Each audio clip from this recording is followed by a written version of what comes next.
Praise the lord.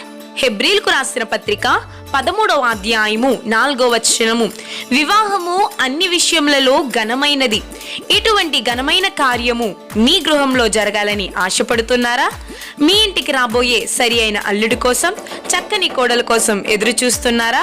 మీకు సహాయం అందించడానికి ఇజ్రాయేల్ మినిస్ట్రీస్ మీ ముందుకొచ్చింది కనుక ఇంకెందుకు ఆలస్యం? స్క్రీన్ మీద కనబడుతున్న నెంబర్కి ఇప్పుడే కాంటాక్ట్ అయ్యి మీ డీటెయిల్స్ మాకు అందించినట్లయితే తప్పనిసరిగా మీకు కావలసిన రీతిగా మీకు సహాయం మేము అందించగలము.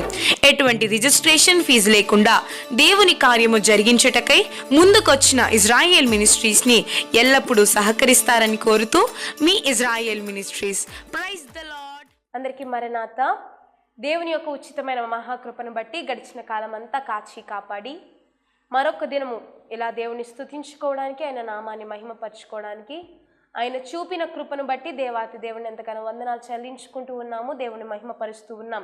ఇంకా ఆలస్యం చేయకుండా ఈరోజు వర్తమానంలోకి మనం వెళ్ళిపోదాం. దేవుడు ఈరోజు మనకు చెప్పాలనుకుంటున్న ఈ స్త్రీ ఎవరు అంటే యెహోషబా. బహుశా చాలామంది వినుండకపోవచ్చు, ఎందుకంటే మనం కొద్దిమంది స్త్రీలని తరచుగా వింటాం, మరి కొద్దిమంది స్త్రీలు బైబిల్ గ్రంథంలో ఉన్నారని కూడా కొద్దిమందికి తెలియదు. కానీ కొద్దిమందికి తెలుసు, జస్ట్ వాళ్ళు ఉన్నారు అని మాత్రమే తెలుసు. కానీ ఈ యెహోషబా అని ఈ స్త్రీ పరిశుద్ధ గ్రంథంలో 2 చోట్ల ప్రస్తావన వచ్చింది ఈమె గురించి. ఎక్కడెక్కడ అంటే రాజుల 2వ గ్రంథము 11వ అధ్యాయంలోను, దినవృత్తాంతముల 2వ గ్రంథము 22వ అధ్యాయంలోను 2 చోట్ల ఈమె గురించి ప్రస్తావన రావడం జరిగింది. అయితే ఈ యెహోషబాలో ఉన్న ప్రత్యేకత ఏంటి? ఈమె మంచిదా చెడ్డదా? అంతేకాదు ఈమెలో నుండి మనం ఏం నేర్చుకోవాలి, ఏదైనా వదిలేయాలా లేదంటే ఏదైనా నేర్చుకోవాలా అనేవి ఈరోజు కొద్ది విషయాలు నేను మీ ముందు పెట్టాలని ఆశపడుతూ ఉన్నాను. మరి ఆలస్యం చేయకుండా యెహోషబా గురించి తెలుసుకోవాలి అంటే, ఈ యెహోషబా బ్యాక్గ్రౌండ్ చాలా స్ట్రాంగ్గా ఉంది ఈమెది. ఎలా అంటే ఈమె తండ్రి ఒక రాజు, ఈమె రాజు కుమార్తె అని చెప్పవచ్చు. అయితే ఈమె తండ్రి పేరు ఏంటంటే జెహోరాం. ఈయన యూదా ప్రజలకి రాజయ్య ఉన్నారు. ఈయన తండ్రి పేరు జెహోరాం. అయితే ఈమె తల్లి ఎవరు? ఈమె ప్రధాన యాజకుని యొక్క భార్య. ఈమె ఎవరండి? ప్రధాన యాజకుని యొక్క భార్య.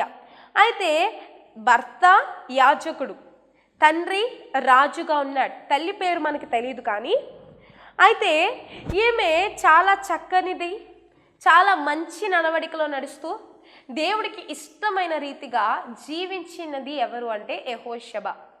ఈ యెహోషబా ఉన్న కాలంలో అందరూ కూడా ఎలా ఉన్నారంటే విచ్చలవిడిగా జీవిస్తూ, ఇష్టం లేని వారిగా, దేవుడికి ఇష్టం లేని రీతిగా ఈ ప్రజలందరూ కూడా జీవిస్తూ ఉన్నారు.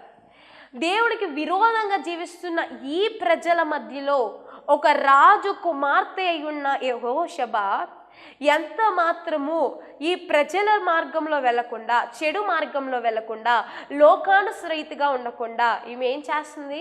చక్కగా దేవుని వైపు నడిచే స్త్రీగా ఈమె ఉంది. దేవునికి స్తోత్రం, హల్లెలూయా. దేవుని యందు భయభక్తులు కలిగిన స్త్రీగా ఈ యెహోషబా ఉంది. ఈమె రాజకుమార్తె అని పొగరు కనిపించలేదు. యాజకుని భార్య, అది కూడా ప్రధాన యాజకుని భార్య అనే ఒక గర్వం లేదు, ఎంత మాత్రము కూడా అహంకారము లేదు. కానీ తగ్గించుకుంటూ దేవుని యందు భయభక్తులు కలిగి ఉన్న స్త్రీ ఎవరు అంటే ఈ యెహోషబా అని మనం చెప్పవచ్చు. దేవునికి స్తోత్రం, హల్లెలూయా. ఈ యొక్క యెహోషబా తల్లి ఎవరు అనేది మనకు తెలియదు. కానీ ఈ యెహోషబాకి తన తండ్రికి ఒక భార్య ఉంది. ఈమె తల్లి కాదు, కానీ తనకు ఒక భార్య ఉంది. ఆమె పేరు ఏంటంటే అతల్య. ఈ పేరు బాగా పరిచయం అందరికీ. అతల్య ఏ చెడు మార్గంలో వెళ్ళకూడదని అతల్య అలా వెళ్ళొద్దు అని చెప్తారు. అయితే అతల్య ఉంది. అయితే అతల్య ఎవరి తల్లిదండ్రులు ఎవరు అంటే ఆహాబు మరియు యెజెబెలు. ఆహాబు యెజెబెలు కుమార్తె ఎవరు అంటే అతల్య. అయితే అతల్య ఒమ్రీ కుమార్తె అని బైబిల్లో ఉంది. మరి మనం చూస్తే ఈ యొక్క ఆహాబ్ ఎవరంటే ఈయన రాజు మరియు అతల్యాకి తండ్రిగా ఉన్నారు. అయితే ఈ యొక్క జెహోరాం మరియు ఆహాబు కుమార్తె అయిన అతల్య వివాహం చేసుకోవడం జరిగింది. ఈ యొక్క జెహోరాం ఎవరంటే యూదా రాజ్యానికి రాజయ్య ఉన్నాడు. మరి ఈ యొక్క ఆహాబు ఎవరు అంటే అతల్య తండ్రి ఎవరు అంటే ఇజ్రాయేలు ప్రజలకు రాజయ్య ఉన్నాడు. అయితే ఒకటే రాజ్యానికి రాజులు కాదు, అక్కడ యూదా రాజ్యం, ఇక్కడ ఇజ్రాయేల్ రాజ్యం. ఇద్దరు అంటే జెహోరాంకి మరియు అతల్యాకి వివాహం చేయడం జరిగింది. ఆహాబ్లో ఉన్న బ్యాడ్ అంతా కూడా, అంటే ఆహాబు చాలా చెడ్డవాడు, అతల్యా తండ్రి. అయితే ఆ అహాబ్లో ఉన్న చెడుతనం అంతా కూడా నెమ్మదిగా జెహోరాంకి వచ్చేయడం ప్రారంభమైంది. 6 నెలలు వాళ్ళు వీళ్ళు కలిసి సహవాసం చేస్తే వాళ్ళు ఒకటవుతారు. ఇందుకే వాళ్ళు ఎవరంటే మంచి వాళ్ళు చెడ్డవాళ్ళు అవుతారు తప్ప చెడ్డవాళ్ళు ఎప్పుడు మంచి వాళ్ళు మ్యాక్సిమం అవ్వరు.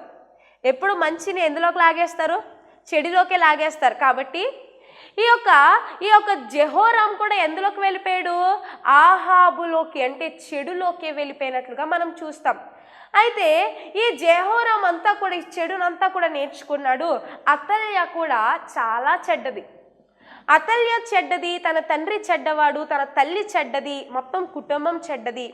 ఇప్పుడు కొత్తగా వచ్చిన జెహోరాం కూడా వారి మార్గంలోకే, చెడు మార్గంలోకి వెళ్ళిపోయాడు. అయితే ఈ అతల్యకి ఏమని ఉంటుంది అంటే తనకి పదవి ఆశ.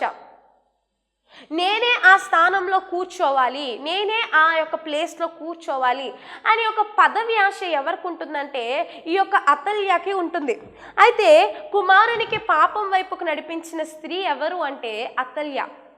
సాధారణంగా తల్లిదండ్రులు ఏ మార్గంలో నడిచినా పిల్లల్ని మంచి మార్గంలో పెట్టాలనుకుంటారు. కానీ ఈ అతల్య ఎటువంటిదంటే తన కుమారునికి చెడు నేర్పి పాపం వైపుకు నడిపించింది ఎవరు అంటే తన కన్న తల్లే. ఇటువంటి పాప స్థితిలో, పాపపు ఫ్యామిలీలో ఉంటున్న స్త్రీ ఎవరు అంటే యెహోషబా. దేవునికి స్తోత్రం, హల్లెలూయా. మరి జెహోరాంకి అతల్యాకి పుట్టిన కుమారుడు ఎవరు అంటే ఆహజ్యా.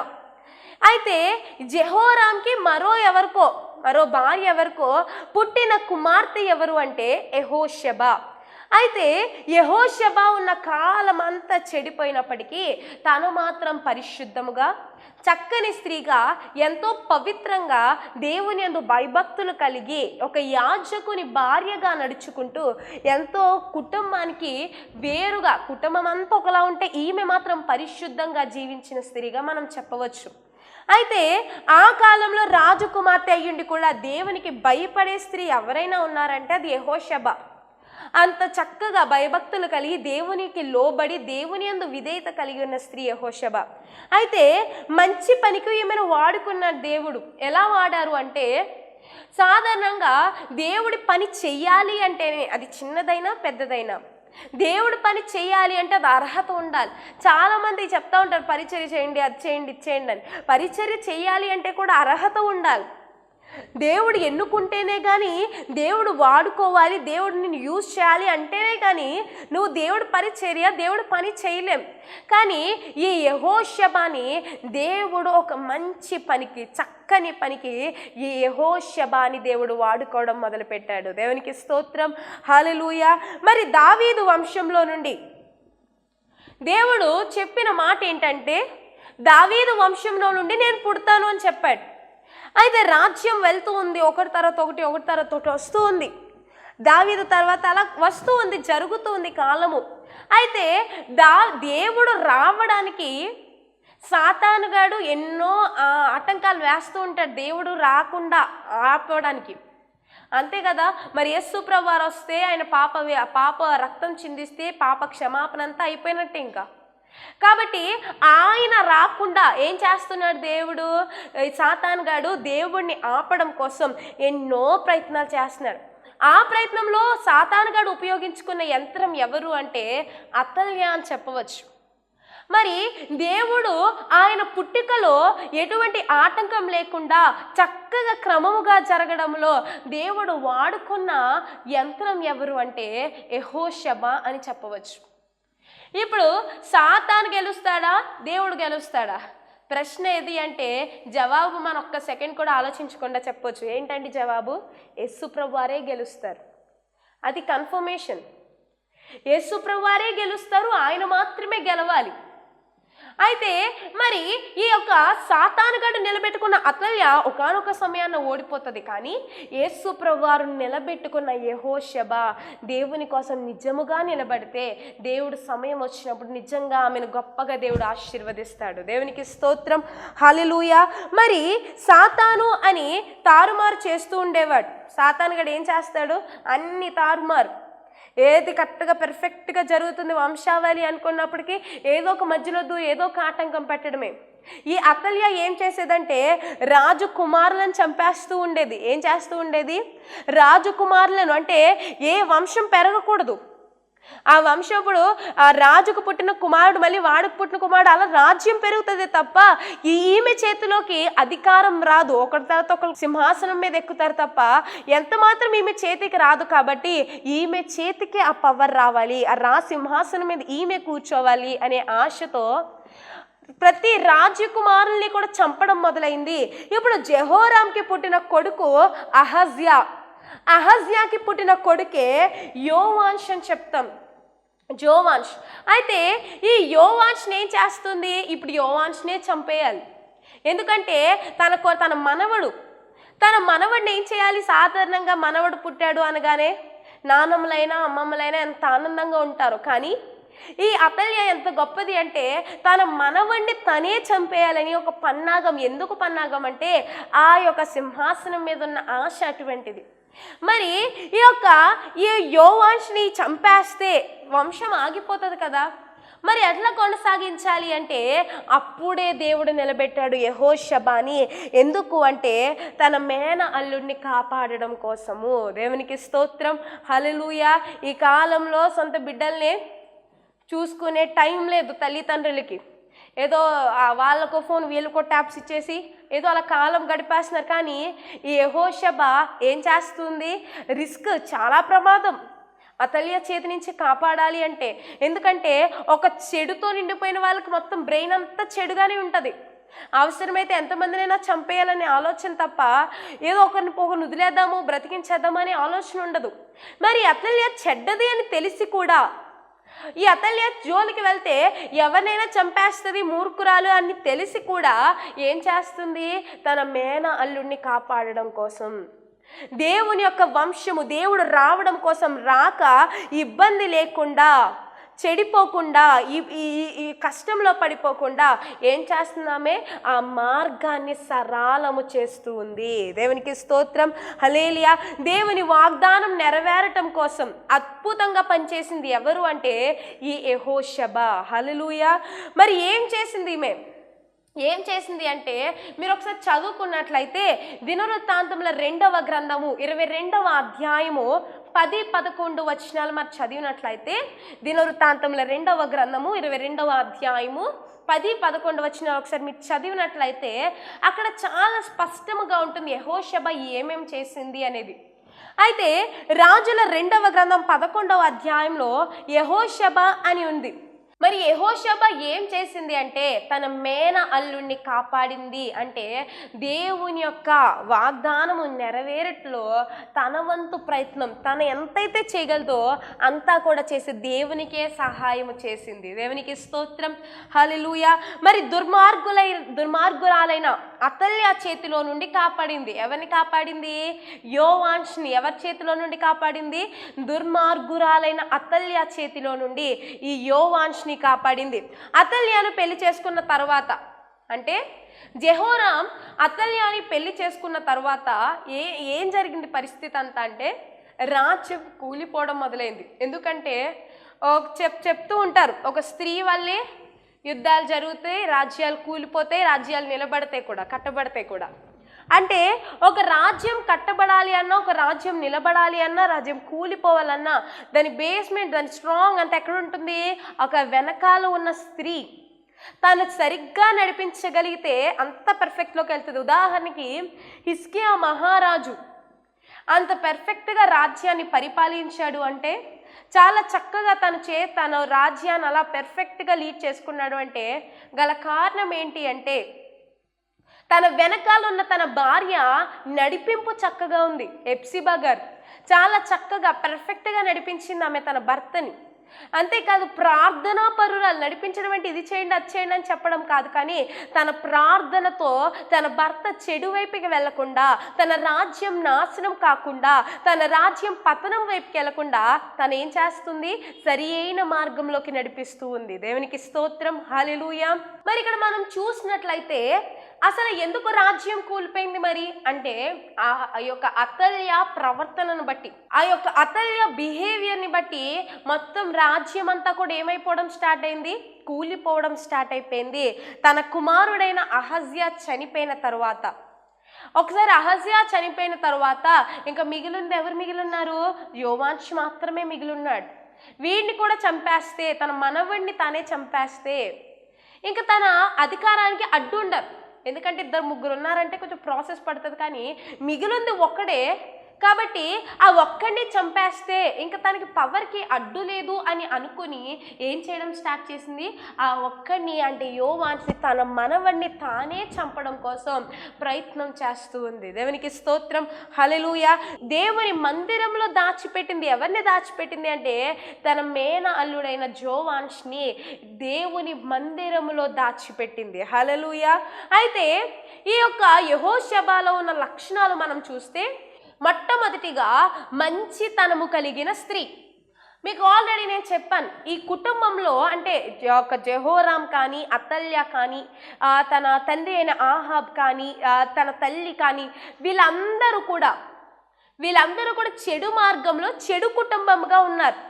కానీ ఈ కుటుంబంలోంచే వచ్చిన యెహోషాబా మాత్రం ఎలా ఉంది, దేవుని యందు భయభక్తులు కలిగి, మంచితనము కలిగి, తన భర్తకి అనుకూలముగా, తన కుటుంబానికి వ్యతిరేకంగా అంటే దేవునికి దగ్గరగా, దేవుని పనిలో దేవునికే సహాయము చేసే రీతిగా, దేవుని వాగ్దానము నెరవేర్చుటలో అద్భుతముగా వాడబడిన స్త్రీ ఎవరు అంటే యెహోషాబా.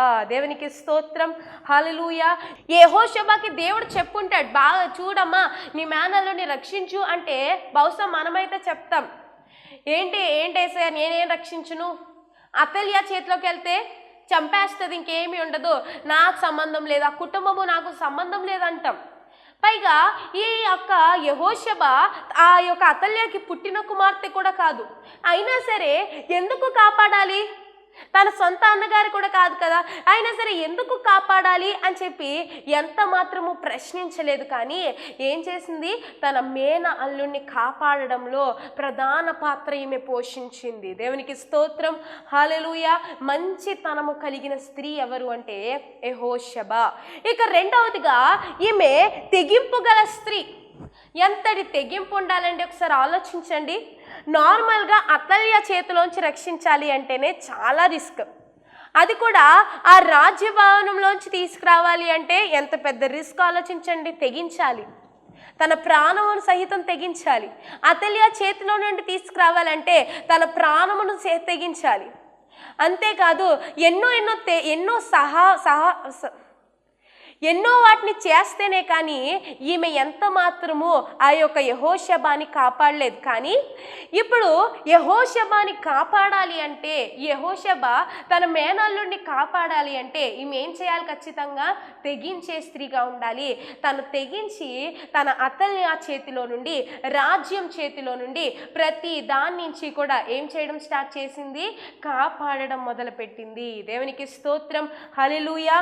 నాలుగవదిగా మనం చూస్తే యోవాషును అనగా చంటి బిడ్డను కాపాడిన స్త్రీ. సాధారణంగా పెద్దవాళ్ళంటే సైలెంట్గా ఉండు, లేదంటే ఇలా ఉండు అలా ఉండు అని చెప్పవచ్చు. పెద్దవాళ్ళంటే అర్థం చేసుకుంటారు, కానీ చిన్నపిల్లలు ఎక్కడ అర్థం చేసుకుంటారు, అర్థం చేసుకోలేరు కదా. కాబట్టి ఈ యొక్క యెహోషాబా చంటి బిడ్డను అంటే 6 సంవత్సరాలు కాపాడుతూ వచ్చింది. ఏం తెలుసా బిడ్డకి, ఆకలేస్తే ఏడవడం, లేదంటే ఏదైనా కావాలి అంటే ఏడవడం, ఇవి తప్ప ఏమీ తెలియని వయస్సులో నుండి 6 సంవత్సరాలు యెహోషాబా కాపాడుతూ వచ్చింది తన మేనల్లుడిని. దేవునికి స్తోత్రం, హల్లెలూయా. ఎందుకో తెలుసా, దేవుని వాగ్దానమును నెరవేర్చడం కోసం, ఆయన రాకకు ఇబ్బంది లేకుండా తన వంతు ప్రయత్నం తను చేయడం కోసం ఏం చేస్తూ ఉంది, యెహోషాబా తన మేనల్లుడిని కాపాడుతూ ఉంది. దేవునికి స్తోత్రం, హల్లెలూయా. యొకోబేదు ఎవరిని కాపాడిందండి, మోషే గారిని కాపాడింది. అంటే అందరూ కూడా అక్కడ పురుషులైన చంటి బిడ్డలు మగవాళ్ళు పుడితే చాలు చంపేయాలనే ఆజ్ఞ వచ్చినప్పుడు ఈమె తన కుమారుణ్ణి చంటి బిడ్డగా ఉన్నప్పటి నుంచే కాపాడుతూ ఉంది. కాపాడింది కనుకనే లక్షలాది మందికి నాయకుడిగా అయిపోయాడు. మరి యెహోషువ కూడా నాకెందుకులే వదిలేసుంటే బహుశా దేవుడి రాకకు ఇబ్బంది అయి ఉండేదేమో, దేవుడి రాకకు ఈమె వాడబడేది కాదేమో. కానీ దేవుడు ఏం చేశాడు, ఖచ్చితంగా ఈమెను వాడుకున్నప్పుడు, ఈమెను నిలబడి దేవుని కోసము తన మేన అల్లుడిని చంటి బిడ్డ ఏం చేస్తుంది, కాపాడుతూ ఉంది. దేవునికి స్తోత్రం, హల్లెలూయా.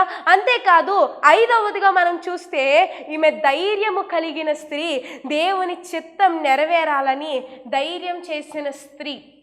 ఈమె ఎంత ధైర్యం కలిగి ఉందంటే చంటి బిడ్డని కాపాడాలి, చాలా పెద్ద రిస్క్ అది. అంతేకాదు ఈ యొక్క అతల్య చేతిలో నుండి కాపాడాలి, ఏ సమయంలో ఎవరు ఎక్కడి నుంచి వస్తారో తెలీదు, ప్రతిదీ రిస్కే. ఒక ఆడవాళ్ళయుండి కాపాడాలి అంటే చాలా రిస్క్. కానీ ఈమె ధైర్యం చేసి తన మేనల్లుడైన యోవాషుని దేవుని వాగ్దానము నెరవేర్చుటలో ఈమె గొప్ప పాత్ర పోషించింది. దేవునికి స్తోత్రం, హల్లెలూయా. 5వదిగా మనం చూస్తే ఈమె దేవుని మందిరంలో దాచింది. ఎక్కడ దాచిందండి ఈమె? దేవుని మందిరంలో. మనము పోలీస్ స్టేషన్కి వెళ్ళలేదు, కోర్ట్స్కి వెళ్ళలేదు, ఎక్కడికి వెళ్ళలేదు. లేదంటే ఇంకా బోల్డ్ అని అధికార ఇల్లులు ఉంటాయి, బోల్డ్ అంత సెక్యూరిటీ ఉంటుంది కదా, ఎవరిని ఆశ్రయించలేదు. కానీ దేవుని మందిరమును ఆశ్రయించింది. దేవునికి స్తోత్రం, హల్లెలూయా. దేవుని మందిరమును ఆశ్రయించే వారిగా ఉండాలి. ఎందుకు దేవుని మందిరమును ఆశ్రయించాలి అంటే, కోరాహు కుమారులు తన తండ్రి చేసిన పాపమును బట్టి భూమి తన నోరు తెరిచినప్పుడు తన వంశం వాళ్ళందరూ కూడా చనిపోయారు. కానీ కోరాహు కుమారులు మాత్రం పరిగెట్టుకుంటూ ఎక్కడికి వస్తున్నారు, దేవుని సన్నిధిలో దాక్కున్నప్పుడు ఆ సంహారదూత అక్కడితో పారిపోయింది. అంటే ఈ యొక్క దేవుని సన్నిధిలో ఏముందంటే ప్రొటెక్షన్ ఉంది. దేవుని సన్నిధిలో ఏముందంటే ఆయన గొప్ప కార్యము, ఆయన మనల్ని దాచి పెట్టగల దేవుడు, ఆయన మన ప్రతి అపవాదు నుండి కూడా విడిపించి మనల్ని నిలబెట్టగల దేవుడు మన యేసయ్య. దేవునికి స్తోత్రం, హల్లెలూయా. మరి యెహోషువ నమ్మిన విషయం ఇదే, దేవుని సన్నిధిలో భద్రత ఉంది, దేవుని సన్నిధిలో ఆయన కాపాడుతాడు అని నమ్మి వెంటనే ఏం చేసింది యెహోషువ, దేవుని మందిరములో తన మేనల్లుడిని కాపాడుతూ ఉంది. దేవునికి స్తోత్రం, హల్లెలూయా. 6వదిగా మనం చూస్తే ఇజ్రాయేలీలకు నెమ్మది కలిగించింది. సాధారణంగా జెహోరాం అతల్యాని పెళ్లి చేసుకోగానే రాజ్యం కూలిపోవడం స్టార్ట్ అయిపోయింది. రాజ్యం చెల్లాచెదరైపోతుంది తన బిహేవియర్ వల్ల, తన చెడు మార్గమును బట్టి రాజ్యం అంతా కూడా నాశనం అయిపోతున్న సమయంలో, ఈ సమయంలో ఒకవేళ అతల్య నిజంగానే పదవి తీసుకుంటే, ఒకవేళ అతల్య నిజంగానే సింహాసనం ఎక్కుంటే ఇజ్రాయేలు ప్రజలకి నెమ్మది ఉండదు. కానీ ఈమె చేసిన ఒక మంచి పని వల్ల ఇజ్రాయేలు ప్రజలకి నెమ్మదిని కలిగించిన స్త్రీగా ఈమె ఉంది. దేవునికి స్తోత్రం, హల్లెలూయా. 7వదిగా ఆఖరిదిగా యెహోషువ అనగా దేవునికి ప్రతిష్ఠించబడినది. నిజమే, ఈ పేరుకు తగినట్లుగానే ఆమె జీవించింది. ఆమె ప్రతిష్ఠించబడినది. ఆమె ప్రతిష్టకు తగ్గట్టుగానే తన తండ్రికి తన కుటుంబాన్ని అంతటికీ కూడా వ్యతిరేకముగా ఉంటూ, దేవునికి దగ్గరగా ఉంటూ, దేవుని వాగ్దానము నెరవేర్చటలో తన కుటుంబంతోనే యుద్ధము చేసి మేనల్లుడిని కాపాడి దేవుని యొక్క రాకకు గొప్ప సహాయం చేసి అద్భుతంగా వాడబడిన స్త్రీ యెహోషువ. దేవునికి స్తోత్రం, హల్లెలూయా. ఈరోజు మనం యెహోషువ గురించి నేర్చుకున్నాము. యెహోషువలో ఉన్న లక్షణాలు మనం కూడా కలిగి ఉన్నాము. తప్పనిసరిగా దేవుడు మనకి కూడా యెహోషువకి చేసిన అద్భుతాన్ని దేవుడు మన జీవితంలో కూడా చేస్తాడు. ఈ కొద్ది మాటలు దేవుడు మనందరి వినికట్లో దీవించునుగాక. విన్న వాక్యము దేవుడు మనందరి హృదయంలో ఫలింపచేయునుగాక. ఆమేన్. ఈ సమయంలో కళ్ళు మూసుకున్నట్లయితే చిన్న ప్రార్థన చేసుకుందాం. శరణతుడా, మోహనతుడా, మా సకల ఆశీర్వాదమునకు కారణభూతుడైన మా ప్రియ పరలోకపు తండ్రి, దేవానికి వందనములు, స్తుతులు, స్తోత్రములు. ప్రభువా, నిలబడింది నేనైనా, మాట్లాడేది మీరే కాబట్టి నా యొక్క మానస్వరాన్ని మరుగుపరిచి మీరే మీ దైవస్వరంతో నీ బిడ్డలైన వారందరితో మాట్లాడినందుకే నీకు వందనములు. ప్రభువా, ప్రతి ఒక్కరిని మీరు జ్ఞాపకం చేసుకోండి. అయ్యాతని నీ బిడ్డలైన వారందరితో మాట్లాడిన విధానమును బట్టి నీకు వందనములు. అయ్యా తండ్రి ఈరోజు యెహోషువ గురించి మేము తెలుసుకున్నాం. అయ్యా యెహోషువ తండ్రి మీకోసం ఎలా అయితే నడిచిందో, ఎలా అయితే ఎట్టి నడవడికైతే కలిగి ఉందో అట్టి రీతిగా మేము కూడా జీవిస్తూ మీకు ఇష్టమైన రీతిగా మేము అందరము నడుస్తూ ప్రభా ఇంకో తండ్రైనా యెహోషువ లాగా ప్రభా అయ్యా తండ్రి మీ యొక్క వాగ్దానము నెరవేర్చుటలో గొప్ప పాత్ర పోషించే భాగ్యమును మాకు కూడా దయచేసి మీరు మాత్రమే సమస్త మహిమ ఘనత ప్రభావములు పొందుకొనమని నజరేయుడైన యేసు నామములో అడిగి వేడుకొనుచున్నాము మా పరమ తండ్రి, ఆమేన్. అందరికి ప్రైజ్ ది లార్డ్. మరణాత. అందరికీ మరణాత అండి. ఇజ్రాయేల్ మినిస్ట్రీస్ అనే కార్యక్రమాన్ని వీక్షిస్తున్న మీ అందరికీ మా హృదయపూర్వకమైన వందన మరణాతలు. ఈ వర్తమానములు మీకు ఆశీర్వాదకరంగా ఉన్నట్లయితే మా కొరకు, మా పరిచర్య కొరకు ప్రతిదినము మీ అనుదిన ప్రార్థనలో జ్ఞాపకం చేసుకోండి. అలాగే దేవుని యొక్క ప్రేరేపణను బట్టి స్క్రీన్ మీద కనబడుతున్న నెంబర్కి ఫోన్పే కానీ గూగుల్ పే కానీ చేసి ఈ పరిచర్యను ఇంకా ముందుకు కొనసాగించాలని కోరుకుంటున్నాం. ఎందుకంటే ఇలాగే అనేకమైన వర్తమానముల ద్వారా ప్రతిరోజు మీ ముందుకు రావాలని మేము ఆశపడుతూ ఉన్నాము. అనేక మందిని బలపరచాలి అని మేము ఆశపడుతున్నాం. కనుక మీ చిన్న సహకారము ఎన్నో అనేకమైన ఆత్మల్ని రక్షించడానికి సహాయపడుతుంది. కనుక మీరందరూ కూడా దేవుని యొక్క ప్రేరేపణను బట్టి మీ సహాయ సహకారాలు అందించగలరు అని మేము కోరుకుంటూ ఉన్నాం. మీ ప్రార్థన అవసరతల కొరకు స్క్రీన్ మీద కనబడుతున్న నెంబర్కి ఫోన్ చేయండి. తప్పనిసరిగా మీకోసం ప్రత్యేక ప్రార్థనలు చేయబడతాయి. దేవుడు మిమ్మల్ని, మీ కుటుంబాన్ని దీవించునుగాక. మీరు కలిగి ఉన్న ప్రతిదాన్ని దేవుడు ఆశీర్వదించునుగాక. ఆమేన్, ఆమేన్.